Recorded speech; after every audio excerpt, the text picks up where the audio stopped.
시청자 여러분 안녕하십니까? 신의균의 군사TV 디펜스 브리핑입니다. 일요일 오전에 전해드리는 오늘 디펜스 브리핑은 굉장히 우려스러운 소식 두 가지를 가지고 왔습니다.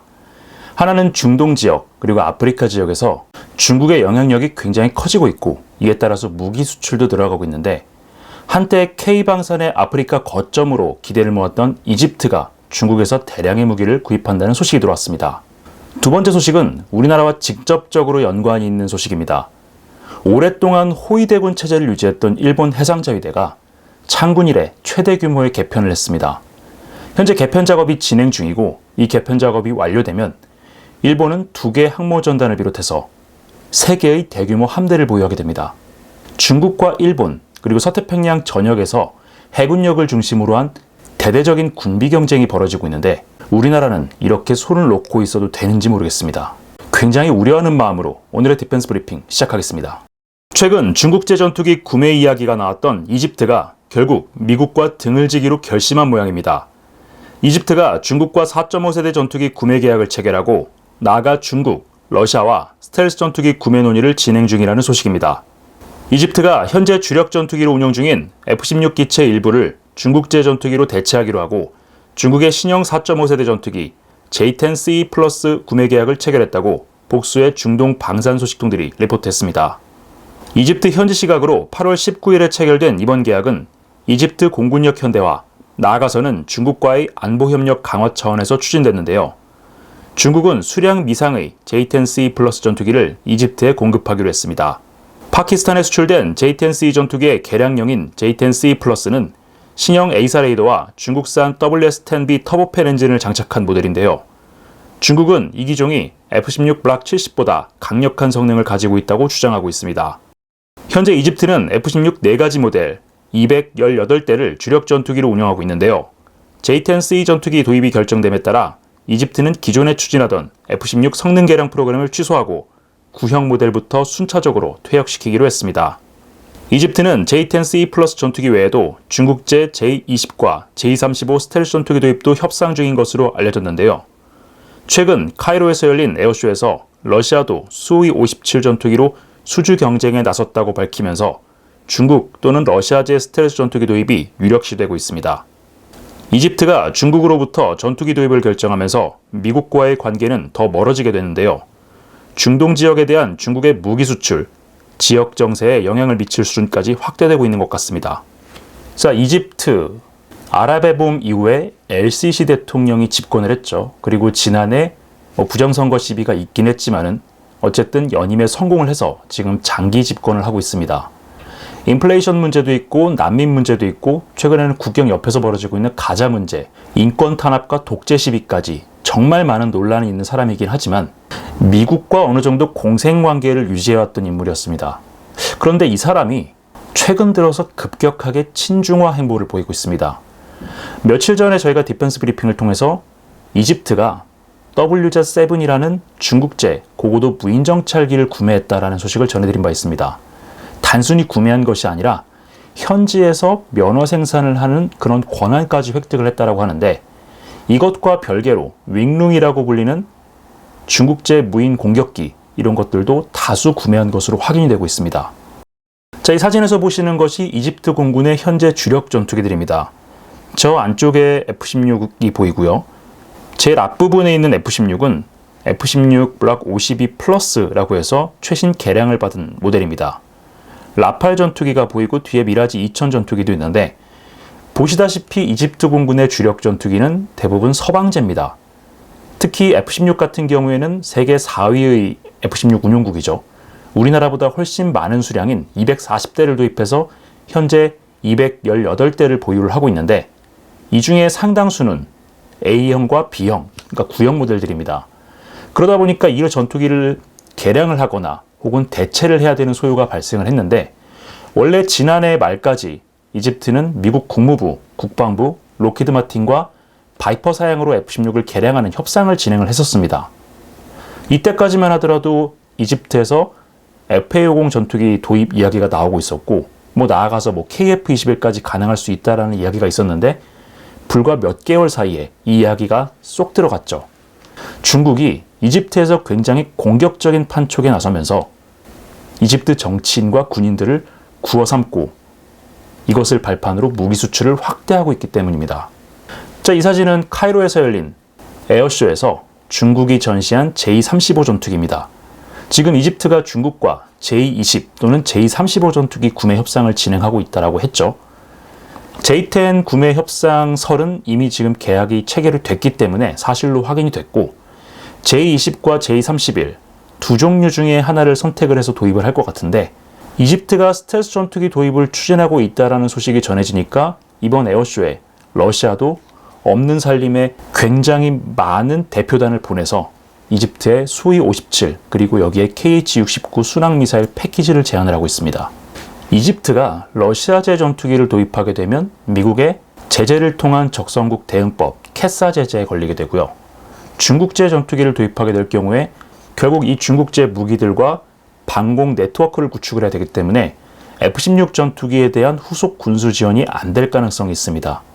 이것은 라팔도 그럴 가능성이 있고요. 서방제 전투기이기 때문에 이집트가 현재 주력 전투기를 운용하고 있고 또 나아가서 당분간 주력 전투기를 운용을 해야 될 이 전력에 대한 운용 리스크까지 감수하면서까지 중국제 전투기를 구매를 한다는 것은 중국이 뒤에서 강력하게 서포트를 해주겠다라는 약속을 했기 때문인 것으로 보입니다.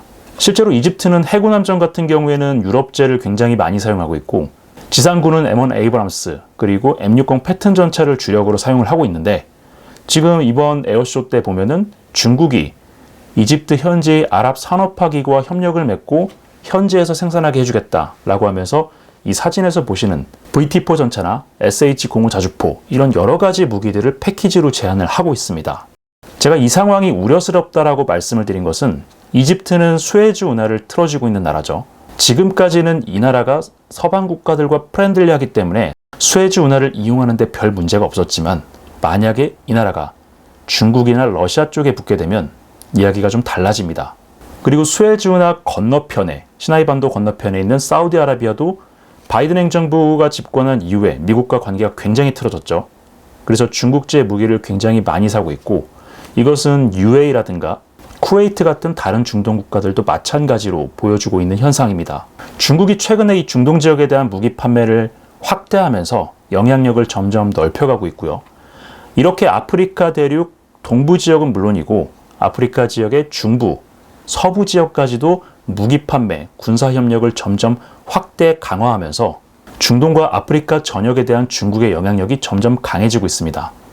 이에 반해서 미국은 중동 지역에서 굉장히 많은 수의 병력을 철수를 시켰고 또 유럽 아프리카 사령부에서 지금 아프리카 사령부는 사실상 전투 병력이 없는 상태죠. 대부분 다 철수를 시켰기 때문에 무기 판매에 있어서도 중국이나 러시아에 비해서 굉장히 떨어지고 있는데 중동과 아프리카라는 두 지역이 중국의 영향권 하에 들어가게 되면 앞으로 미국의 대중국 패권 전쟁은 수행하기가 더 어려워질 겁니다. 바이든 행정부 집권 초창기 때부터 제가 계속해서 우려했던 바인데 부디 미국의 다음 행정부는 지난 4년 동안 조 바이든이라는 사람 그리고 제이크 설리번이라는 외교안보 사령탑이 망쳐놓은 미국의 이러한 글로벌 우방관계, 동맹관계를 복원하는 그런 행정부가 들어서길 바랍니다. 네, 두 번째 소식도 굉장히 우려스러운 소식입니다. 첫 번째 소식이 미국의 글로벌 패권과 관련된 소식이었다면 이번에는 우리나라의 안보와 직접적으로 연관이 있는 사안입니다. 일본의 해상자위대가 창설 이래 최대 규모의 개편 작업에 들어갔다는 소식입니다. 일본이 해상자위대 창설 이래 최대 수준의 개편 작업에 착수했습니다. 인도태평양 지역에서 일본의 역할이 점점 커지고 있고 조만간 항공모함이 전력화되기 때문인데요. 이번 개편을 통해 대단히 공세적인 성격으로의 해상자위대가 탄생할 것으로 예상됩니다. 일본이 1961년 해상자위대 창설 이후 역사상 최대 규모의 편제 개편 작업에 착수했으며 이에 따라 기존의 호위대군과 소해대군이 사라지고 전력과 규모가 대폭 확대된 수상함대가 창설된다고 방위성이 밝혔습니다. 방위성은 해상자위대 창설 이후 63년 동안 유지됐던 호위대라는 명칭은 이제 사라질 것이며 이번 개편을 통해 수상함대로 명명된 새로운 함대 조직이 편성될 것이라고 밝혔습니다. 오는 2026년 3월까지 완료되는 이번 개편 작업에 따라 기존의 4개 호위대군과 1개 소해대군, 각 지방대는 모두 해체되는데요.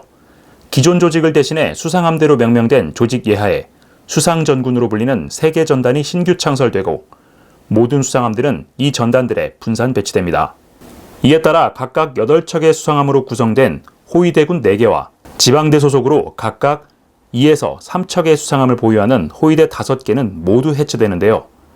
당초 지방대로 갈 예정이었던 신형 호위함들은 이번 개편 작업에 따라 모두 수상함대로 편성됩니다.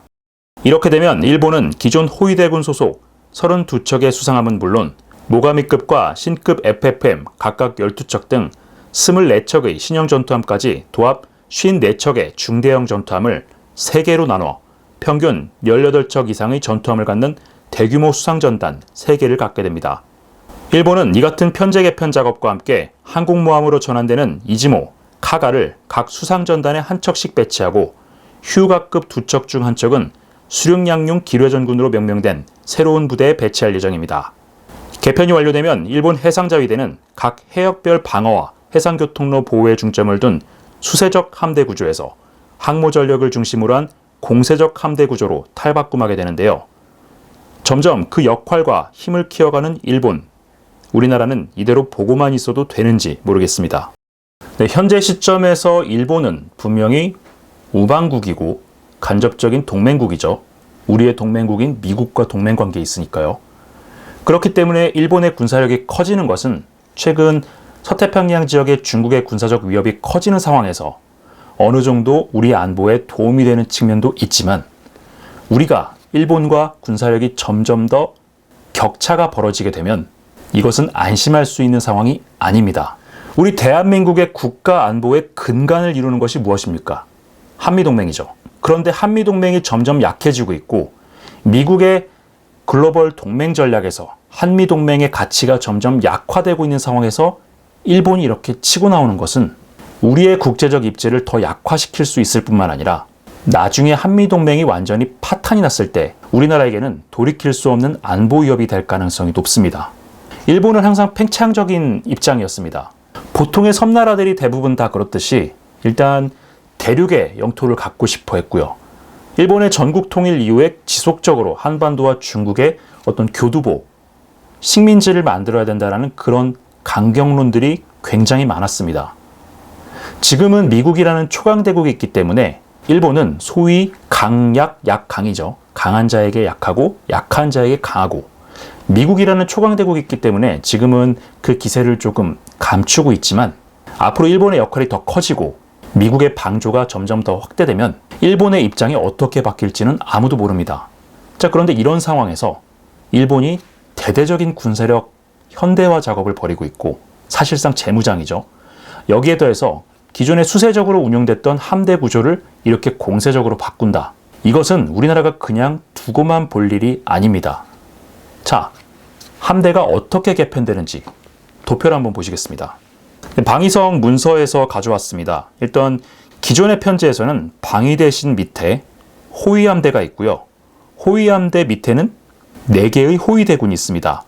그리고 이 4개의 호위대군과 별개로 5개의 호위대가 있고 이 호위대는 지방대라고 해서 일본 근해 해역 방어를 맡는 그런 임무를 수행을 했고요.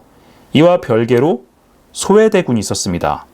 일본은 소해 작전을 굉장히 중시하는 나라이기 때문에 소해 전력이 굉장히 탄탄하게 갖춰져 있는데 이러한 전력을 따로 빼서 소해대군으로 운용을 했고요. 그리고 지방대, 이 지방대에는 연안 방어를 담당하는 각각의 부대들이 편성이 되어 있었습니다. 그런데 이것을 개편을 해서 자위함대 밑에 이제는 수상함군이 생기고요. 그 수상함군 밑에 1, 2, 3 수상전군이 생깁니다. 그리고 이것과 별개로 해서 수륙양용 소해전군이라고 해서 상륙함과 소해함을 합친 우리로 따지면은 5성분 전단 정도 되는데 그런 부대를 따로 만들고요. 해역 방어부대를 별도로 만듭니다. 정리를 하자면 기존의 4개 호위대군 그리고 5개 호위대로 구성되어 있었던 이 수상함대 조직을 전면적으로 개편해서 3개의 함대를 만들겠다는 겁니다. 그리고 각각의 함대에는 18척 정도의 수상함이 편성이 되는데 이렇게 편성되는 각 함대의 전투함 구성도 대단히 막강합니다. 일본이 지금 대대적으로 건함 사업을 벌이고 있기 때문인데 자, 표를 한번 보시겠습니다. 일단 3개의 함대 중에 2개는 이즈모급 항공모함, 말이 27,000톤이라고 하는데 실제로 크기는 아메리카급하고 거의 비슷하죠. 3개 함대 중에 2개 함대는 이 이즈모급 항모를 가지고 있기 때문에 사실상 항공모함 전단, 그것도 굉장히 큰 항공모함 전단이 될 예정이고요.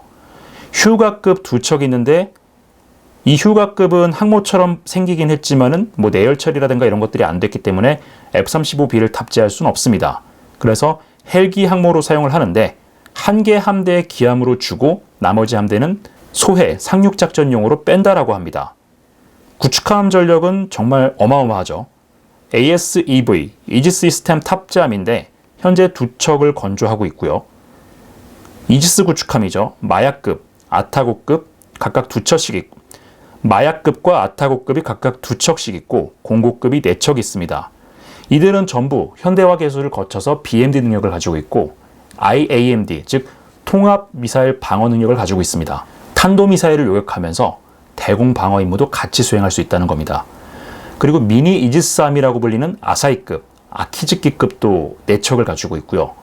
이들은 현재는 ESSM으로 무장을 하고 있지만은 현재 03식 중거리 지대공 미사일을 개조해서 만드는 장거리 함대공 미사일, 일본판 SM-6라고 하는데 이것을 통합해서 함대 방공함으로도 운영이 될 예정입니다.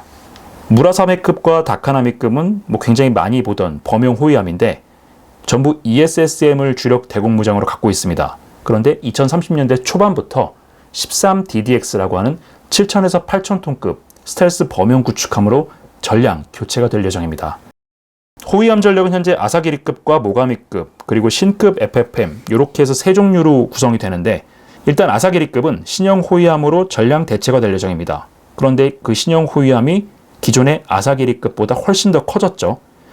모가미급은 원래 22척이 건조가 될 예정이었는데 올해 초에 계획을 바꿔서 기존의 모가미급을 12척 건조하고 신급 FFM이라고 해서 배수량이 1000톤 정도 더 커진 개량형을 12척을 건조할 예정입니다. 이미 초도함 설계 작업에 들어갔고요.